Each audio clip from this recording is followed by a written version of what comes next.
화이트보드 쓰느라고 역할을 안 하고 있었는데. 자, 다시 정리 좀 해드릴게요. 어제는 저희가 시퀀셜을 만드는 거를 나중에 해줬었어요. 그러니까 입력층 먼저 만들고, 출력층 먼저 만들고, 입력층과 출력층을 리스트로 묶어서 시퀀셜 객체의 아규먼트로 줬었었고요. 두 번째 방법은 레이어가 아무것도 없는 비어있는 시퀀셜 객체를 먼저 만들고요. 그 다음에 순서대로 그 시퀀셜 객체에 필요한 레이어들을 순서대로 add 하는 방법이 있어요. 어떤 거를 쓰셔도 상관은 없습니다. 예. 여기서는 순서대로 입력층을 먼저 시퀀셜에다가 add를 했고요. 그 다음에 댄스층을 두 번째로 add를 했습니다. 인풋층에서 쉐입이 4개인 이유는 우리가 4개의 특성을 전부 사용을 할 거기 때문에 그래요. 아이리스에서 특성이 4개가 있어서 입력값은 4개. 그 다음에 댄스층에서 유닛이 3개인 이유는요. 우리가 몇 개의 출력값이 있어야 되냐면 그 0이 될 확률, 1이 될 확률, 3이 2가 될 확률 이렇게 3개의 확률 값이 출력이 돼야 되기 때문에 출력에 필요한 유닛이 3개가 있어요. 그리고 그 3개의 숫자를 가지고서 뭘 가지고 확률을 계산해 줘야 되는데 3개의 확률을 리턴해 줄 수 있는 게 소프트 맥스라고 하는 함수가 있어요. 개념은 아까 설명을 드렸죠. 네. 그래서 이렇게 액티베이션 함수를 소프트 맥스로 하고 여기까지 하시면 이제 모델은 완성이 된 거예요. 모델이 완성이 됐으면 그 다음 단계는 모델을 컴파일하는 거죠. 모델.compile 이렇게 하도록 하겠습니다. 첫 번째 옵티마이저라고 되어져 있는데 기본값은 RMS 프롭이에요. 아마도 RMS 프롭이라고 하는 게 성능이 가장 좋기 때문에 얘를 기본값으로 쓴 것 같아요. 네. 나중에 이것도 좀 설명을 드릴 기회가 있을 겁니다. 어, 근데 우리는 SGD랑 비교해 보기 위해서 여기를요, 케라스, 옵티, 마이저스, 그 다음에 여기에 SGD. 생성자 호출까지 하셔야 된다라고 말씀을 드렸어요. 생성자 호출. 그렇게 해서 SGD를 만들어 주시고요. 학습률을 변화시킬 수 있어요. 학습률이 크면 클수록 어떻게 된다 그랬어요? 더 빨리 움직인다 그랬죠. 경사하강법에서 경사를 내려가는 게 더 빨라져요. 그러니까 만약에 성능이 안 좋다 그러면 튜닝해 볼 수 있는 거는 러닝 레이트, 학습률을 높이는 거예요. 그다음에 모멘텀, 뭐 네스테로프, 뭐 이런 방법들도 있는데 얘네들은 다 그 경사를 내려가는 방법들에 대한 어떤 그 가속도와 관련된 그런 것들이라고 생각하시면 되고요. 지금은 그냥 기본값으로 일단은 놔둘게요. 일단은 기본값으로 놔두고 자, 옵티마이저가 있고 그다음에 뭐예요? 손실함수가 있어야 돼요. 그러니까 개념은 신경망이든 머신러닝이든 일단 기본 생각은 뭐냐면 손실을 최소화하자. 그러면 정확도가 높아진다. 이게 개념이에요. 그러면은 어떤 손실 함수를 최소화할 거냐라고 하는 거를 모델한테 알려줘야 돼. 그게 로스라고 하는 파라미터예요. 자, 로스는요, 캐러스 점, 그 다음에 로시즈라는 모듈이 있고요. 이지는 바이너리예요. 이지는 바이너리고요. 어, 여러 개를 다중 클래스 분류를 할 때에는 스파르스 카테고리컬 크로스 엔트로피라고 하는 게 있어요. 이름 너무 길죠? 그러니까 이거 자동 완성 기능 이용하세요. 여기서 뭐 스파르스 이런 정도만 쓰면은 이름 하나가 딱 추천이 돼요. 그걸 쓰시면 네. 죄송합니다. 제가 엔터를 한다라는 거를. 카테고리가 여러 개잖아요. 예, 여러 가지 카테고리를 계산하는 로지스틱 로스 함수. 예, 그러니까 얘도 그 소프트맥스랑 생각이 비슷해요. 로지스틱 로스들을 합쳐가지고 여러 개 다중 클래스에서 사용하는 그런 엔트로피라고 하는 개념을 만든 거예요. 여기 스팔스라고 하는 단어 기억나세요? 스팔스? 희귀한 그런 뜻이죠. 그 개수가 너무 적은 뭐 이런 거잖아요. 그 매트릭스라고 하는 거 생각나세요? 대부분이 0으로 채워져 있고 1은 조금만 있고 뭐 이런 거. 0, 0, 뭐 1, 나머지는 전부 0, 0, 0. 아마 프로젝트 하시면서 뭐 요런 거 인코딩 하면서 이런 것도 해본 적 있지 않아요? 그렇죠. 원활 인코딩 같은 개념을 사용할 때. 네. 그때 스팔스라고 하는 개념이 나와요. 그죠? 예. 그래서 로시스에서 사용하는 것도 스팔스 카테고리컬 크로스 엔트로피를 사용하시면 돼요. 자, 그리고 매트릭스가 있어야 돼요. 매트릭스는 반드시 리스트로 주셔야 됩니다. 케라스, 그 다음에 매트릭스, 그리고 매트릭스 이름이 여기도 똑같아요. 스팔스, 카테고리컬, 여기서는 엔트로피가 아니라 액큐러시. 크로스 엔트로피는 손실이고요. 액큐리시는 정확도입니다. 이렇게 해서 모델을 컴파일.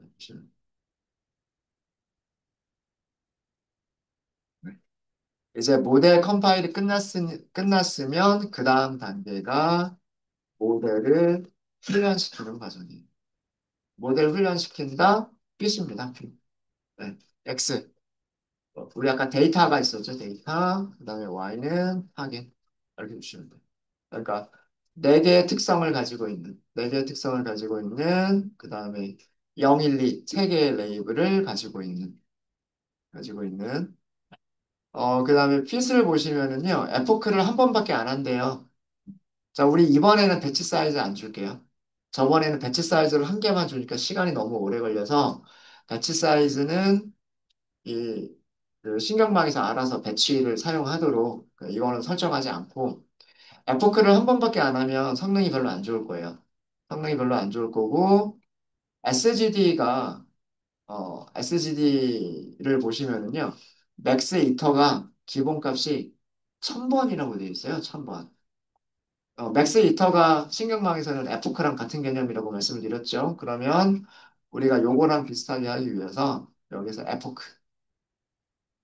에포크를 1000번 이렇게 하도록 하겠습니다. 그 다음에 그럼 출력문이 너무 많아져요. 출력문이 너무 많아지니까 버버스를 0으로 해가지고 출력문은 적게 하도록 하겠습니다. 이렇게 해서 훈련시킬게요. 아무래도, 어, 시간이 조금 걸릴 수는 있어요.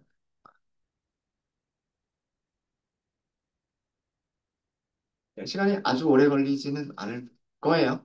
그, 레이어가 굉장히 단순하기 때문에 저 정도는 굉장히 단순한 레이어에서 그렇게 많이 오래 걸리지는 않을 겁니다.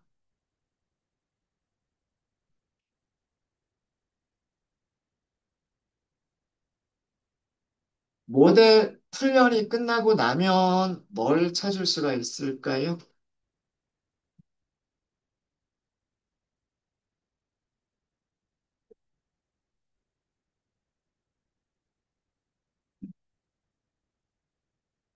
네, 이제 끝났습니다. 49초 정도 걸렸어요. 49초 정도 걸렸고, 네. 모델 훈련이 끝나면 신경망이 뭘 찾을 수 있을까요? 모델 파라미터들을 찾을 수 있어요. 아까 서머리에서 파람즈 이렇게 했잖아요. 파람즈 15개 있다. 그죠? 이거를 우리가 출력해서 볼 수가 있어요. 이 모델 파라미터를 다른 말로 뭐라고 부른다? 가중치라고 불러요. 왜, 이트, 영어로는 weight라고 불러요. 자, 그래서 모델점 weight 이렇게 하시면 이렇게 나와요.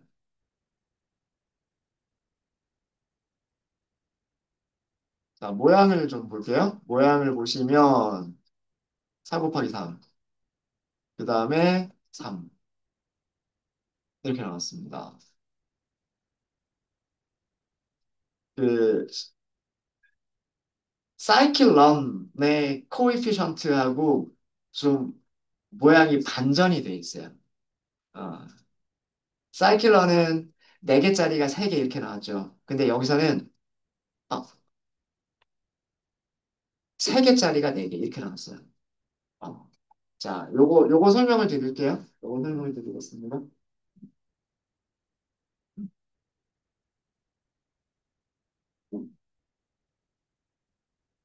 요거 버그레어 그대로 놔둘까요? 버그레어 그대로 놔두고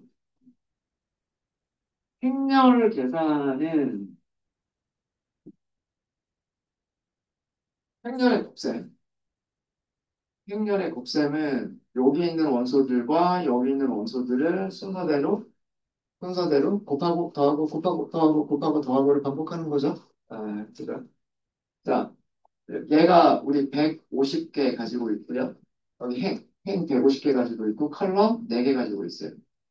그죠? 어, 행렬 곱셈을 하려면 얘는 행이 몇 개 있어야 돼요? 행이 4개 있어요. 그러니까 이 신경망은 그 웨이트들을 어떤 순서로 주냐면 행렬 곱셈을 할 수 있는 순서대로 주는 거예요. 그래서 모양이 그 SGD 그 사이클 런하고는 이 모양이 트랜스포즈라고 하는데 역치가 전치가 돼 있어요. 전치가. 그리고 확률 몇 개 나와야 돼? 확률 3개 나와야 되죠. 어, 0, 1, 2, 3개 나와야 되잖아요. 그래서 출력값 여기 3개. 그래서 요렇게 계산하면 결과는 150개 샘플에 대해서 3개의 숫자가 나오는 거예요. 3개의 숫자가 나오는 거고 더하기 바이어스들 더하기 해줘야 되죠. 더하기 해주려면 그 얘랑 차원 맞춰주면 이렇게 쭉 해가지고 뭐예요? 브로드캐스팅으로 계산할 수 있어요. 자, 어쨌든 자 이렇게 하기 위해서 그래서 아까 우리 그 하나만 생각을 해보면 X1 샘플 하나만 생각을 해볼게요. 샘플 하나만 생각을 해보면 이렇게 4개가 있겠죠. 4개가 있을 거고 그 다음에 가중치 이렇게 있어야 된다는 거죠. 이렇게 있어야 되죠. 그래야 요렇게 곱하고 요렇게 곱하고 요렇게 곱하고 요렇게 곱할 거야. 그죠? 근데 왜 이 가중치가 왜 또 3개가 더 있느냐? 여기는 1, 1, 3 이렇게 2, 1, 1, 2, 1, 2, 2, 2, 그다음에 3, 2, 4, 2. 그 다음에 여기가 1, 3, 2, 3, 3, 3, 4, 3. 자, 얘가 가중치 행렬인 거예요. 얘가 가중치 행렬인데, 요렇게 하고, 요렇게 해서 뭘 계산하기 위한 첫 번째 0이 될 확률을 계산하기 위한 그런 선형회기식이 나오는 거고요. 그 다음에 요렇게 계산해서 뭘 계산하기 위한 1이 될 확률을 계산하기 위한 선형회기식이 나오는 거예요.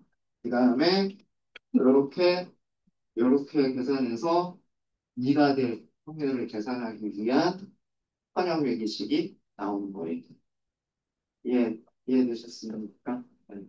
그래서 그 테라스에서는요 가중치를 이렇게 보셔야 돼요. 이렇게. 네, 가중치를 위에서 아래로 이렇게 보셔야 돼요. 그래야 얘가 이렇게 그 각각의 변수들의 각각의 특성들의 곱해지는 가중치인 거예요. 진짜? 여기가 150개로 늘어나도 마찬가지. 여기가, 여기가 150개로 늘어나도 마찬가지입니다. 그래서, 그 모양을 이런 이차원 모양을 주시는 거예요. 이런 이차원 모양으로 주는 거예요. 그러니까, 그, 0이 될 확률을 계산하기 위해서 필요한 가중치는 첫 번째, 여기. 요렇게 4개라고 보시면 돼요. 그리고 여기에 필요한 그 바이어스가 요 첫 번째 거라고 생각하시면 되고요. 그 다음에 1이 될 확률을 계산할 때 필요한 가중치가 요거 하나랑 여기 있는 세 개. 그럼 네 개가 되고, 그 다음에 여기 바이어스 한 개. 그리고 마지막으로 2가 될 확률을 계산하기 위해서 여기 있는 가중치 네 개랑 여기 바이어스 한 개. 이렇게 해서 다섯 개씩 나오는 거예요. 그래서 얘네들을 찾아준 거고요. 얘네들을 찾아준 거고. 자, 그러면 그 예측값이 뭐냐라고 하는 거를 볼까요? 모델점 프리딕트. 모델점 프리딕트 x에는 데이터를 주시면 돼요. 데이터만 주시면 얘가 알아서 예측값을 내놓는 거죠. 프리딕트라고 할까요? 이렇게 해서 계산을 해보시고요. 네. 계산을 해보시고 프리딕트를 출력 한번 해볼까요? 네, 이렇게 나옵니다. 아, 너무 많아서 보기가 좀 그렇죠? 쉐입만 먼저 좀 볼까요? 쉐입만 먼저 보시면 150개, 샘플에 대해서 출력이 3개. 뒤쪽에 여기가 3개가 있는 이유가, 우리가 댄스층에서 저기 출력층 보세요. 출력층에서 나와야 되는 값이 몇 개? 3개. 그래서 컬럼이 3개예요. 샘플 몇 개? 샘플 150개. 우리 쉐입 찍어보지 않아도요, 얘가 예상이 되셔야 돼요. 모델 서머리를 보세요. 모델 서머리를 보시면, 아웃풋, 출력할 때, 컬럼 몇 개? 3개. 행의 개수는 샘플의 개수에 따라서, 어, 그런 의미예요. 그럼 샘플의 개수가 150개니까, 150개 샘플에 대해서 3개의 출력. 자, 이게 무슨 뜻이냐면, 앞에서 5개만 출력을 해볼게요. 프리딕츠에 앞에서 5개만 출력을 해보시면, 이거 0.98이란 뜻이에요. 0.96이란 뜻이고 0.97이란 뜻이고 0.94, 0.98이에요. 여기 옆에 10의 마이너스 1승이라고 있으니까. 그죠? 세 개의 값이 각각 의미하는 거는 세 개의 값이 각각 의미하는 거는요. 여기 첫 번째 컬럼에 있는 것들은 0이 될 레이블 0이 될 확률. 두 번째 컬럼에 있는 값들은 어, 아이리스가 레이블 1이 될 확률. 세 번째 값은 아이리스가 레이블 2가 될 확률이에요. 얘네들 그러니까 요렇게 더하면 1이에요. 그게 소프트맥스인 거예요. 그게 소프트맥스. 이해되셨습니까? 네. 그래서 이거를 보면 첫 번째 다섯 개는 전부 다, 세토사, 레이블 0이라고 예측을 했다는 뜻이에요. 할 거다라는 그런 뜻이에요. 끝에서 다섯 개를 볼까요? 끝에서 다섯 개를 보시면, 자, 어디 있는 숫자가 제일 큰가 보죠. 자, 여기가 0.85, 10의 마이너스 1세기.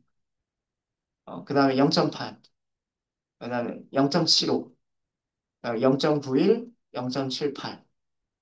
그러니까 끝에 있는 다섯 개는 뭐라고 예측할 것 같아요? 2라고 예측할 것 같죠. 그죠?